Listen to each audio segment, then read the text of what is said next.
الحمد للہ رب العالمین والصلاة والسلام علی سید الانبیاء والمرسلین وعلی آلہ وصحبہ اجمعین، اما بعد۔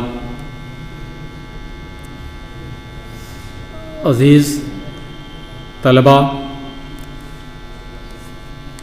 آپ کی یہ سالانہ آخری مسابقاتی انجمن اللہ تعالیٰ کی توفیق سے بحسن و خوبی اپنے انجام تک پہنچی۔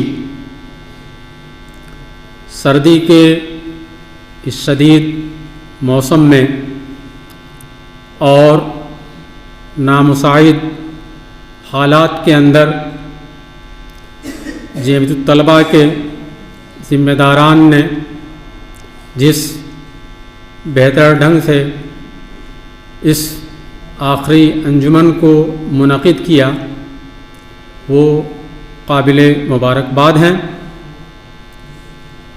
آپ لوگوں نے بھی متانت و سنجیدگی سے سوائے چند استثناءات کے اس مجلس کو کامیاب بنانے میں جو اپنا کردار ادا کیا، اس کے لیے مبارکباد کے مستحق ہیں، بالخصوص وہ طلباء جنہوں نے اس مسابقے کے اندر حصہ لیا۔ اسی طریقے سے آپ کے اساتذہ نے جو آپ کی تقریروں کو سننے کے لیے اپنا وقت دیا، وقت ہوتا تو وہ اپنے ملاحظات پیش بھی کرتے اور غلطیوں پر گرفت بھی کرتے، اصلاح بھی ہوتی، لیکن بدقسمتی سے وقت تنگ ہے۔ بہرحال مجھے چند ناصحانہ باتیں کہنے کا حکم دیا گیا ہے۔ ابھی آپ جو انتہائی مفید اور جامع باتیں اپنے استاد مولانا رفیق احمد سلفی حفظہ اللہ سے سن رہے تھے، انہوں نے مختصر انداز میں آپ کی نصیحت کے لیے جو باتیں کہیں وہ کافی ہیں۔ وذکر فإن الذکریٰ تنفع المؤمنین۔ اگر دلوں کے اندر ایمان ہے، ایمان کی چنگاری ابھی ہے، تو یقیناً ان کی نصیحتیں آپ کے لیے مفید ہوں گی۔ اگر نہیں ایمان کی رمق ہے تو پھر ایک نہیں یہ لاتعداد اساتذہ لاتعداد مرتبہ آپ کو نصیحتیں کریں، چیخیں چلائیں، کچھ اثر نہیں ہوگا۔ ہم تو یہی امید کرتے ہیں کہ ابھی دلوں کے اندر ایمان کی رمق باقی ہے، اساتذہ کی باتیں، اساتذہ کی نصیحتیں یقیناً آپ کے اوپر اثر انداز ہوں گی۔ وذکر فإن الذکریٰ تنفع المؤمنین۔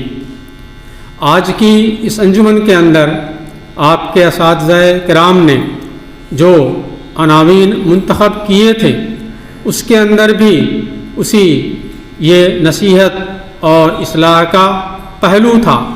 اور آج کے حالات میں چاہے وہ عالم اسلام کی سطح پر ہو، چاہے آپ کے اپنے ملکی اور مقامی سطح پر ہو، اس کے لحاظ اور اعتبار سے عناوین منتخب کیے گئے تھے۔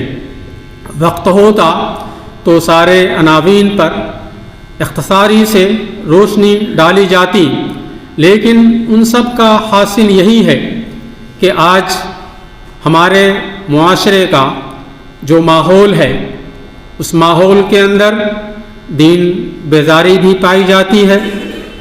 وہ عام مسلمانوں کا ماحول نہیں، بلکہ اس چہار دیواری کے اندر بھی طلباء کا ماحول دین بیزاری ہی کا ہے۔ اسی طرح جو گناہوں کے اثرات ہماری زندگی پر مرتب ہوتے ہیں، یہ انسانی زندگی پر یہ مرنے کے بعد تو گناہوں کا انجام اور اس کی سزا اللہ تعالیٰ جو چاہے گا دے گا ہی، لیکن اس دنیا کے اندر بھی یہ انسانی زندگی پر گناہوں کے اثرات پڑتے ہیں، جسے ہم یہ محسوس کرتے ہیں، اور ہم مسلمانوں کی حالت وہی بن گئی ہے کہ بدا الاسلام غریبا وسیعود کما بدا فطوبى للغرباء۔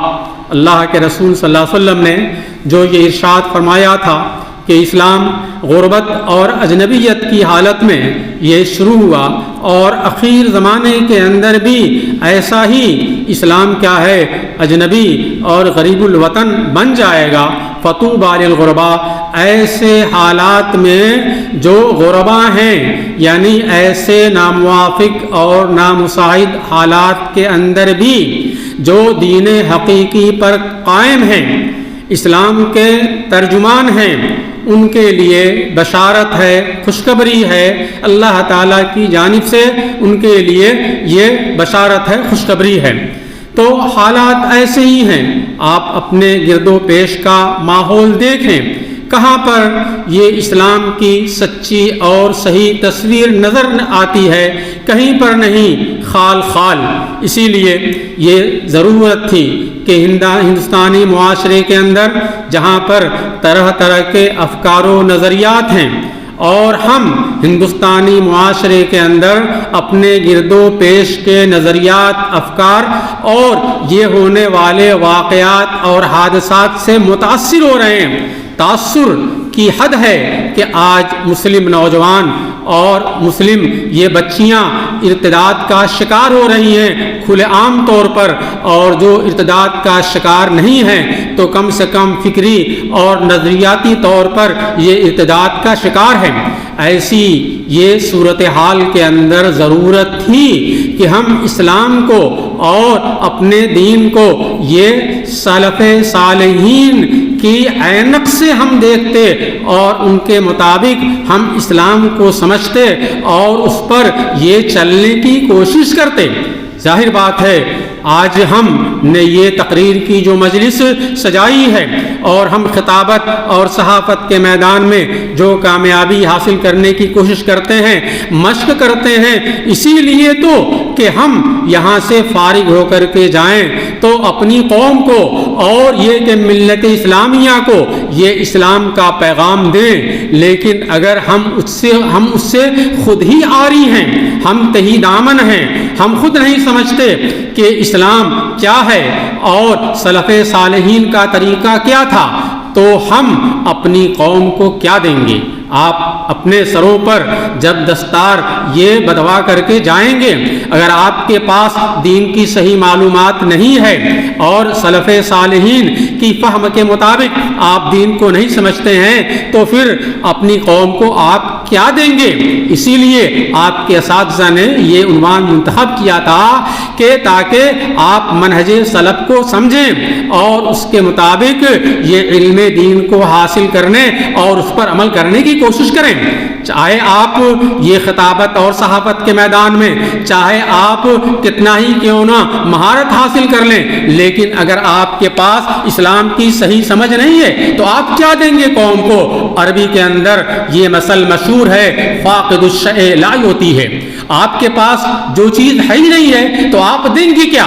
آپ کے پاس اسلام کی صحیح تصویر نہ ہو، سچی تعلیم نہ ہو، تو آپ خطابت اور صحافت کے ذریعے سے کیا دیں گے؟ کچھ نہیں دے سکتے ہیں۔ اس لیے آپ کے سامنے جو عناوین منتخب کیے گئے، اگرچہ یہ سارے طلباء نے اس کو صحیح ڈھنگ سے نہیں سمجھا، اس کو سمجھنے کی ضرورت ہے اور اس پر یہ عمل کرنے کی بھی یہ ضرورت ہے، وقت نہیں ہے۔ اور میں صرف یہ عنوان کے تعلق سے ایک بات کہہ دینا چاہتا ہوں کہ ہم بات کر رہے تھے یہ